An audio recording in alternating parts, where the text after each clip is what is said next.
هلو، السلام على من يتبع الهدى. كيف انتم يا يمنيين؟ والله انا قاعد اشوفكم واشوف حالكم واضحك والله.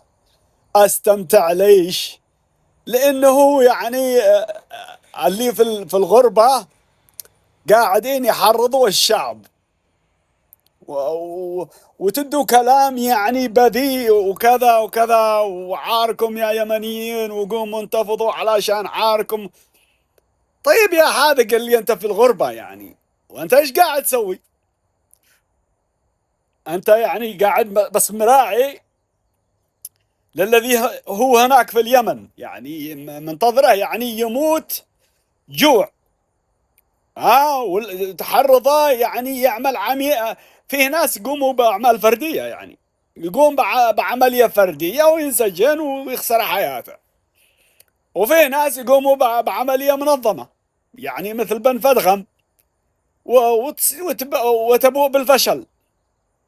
لو انتم حاذقين يا مغتربين تكونوا انتم، ما دام انتم يعني بتشوفوا نفسكم انكم ند وانكم قاده، والله العظيم لو انتم يعني تصيروا اليمن وبدل ما تتكلموا من قفا الشاشه تيسي فيسي، تصيروا لليمن وتقودوا هذا الامور، يمكن يتشجع اليمني اللي هناك، يقول ها والله قد جاء من داخل آه، بلاد العز كذا كذا، ترك العز وجاء يعني يصون شرفه وجاي يعمل كذا وجاي يعمل كذا.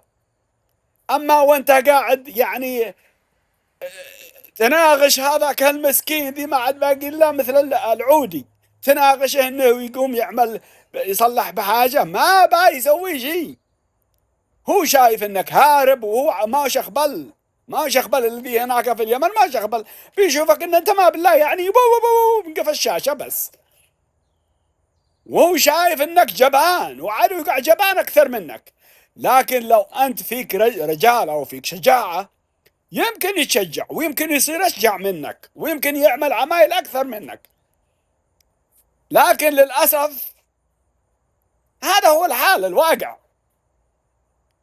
يعني بالله عليكم 14 سنه ما شبعتوا شي تحريضات وتحشيد وتحريضات وشغلتوا العالم.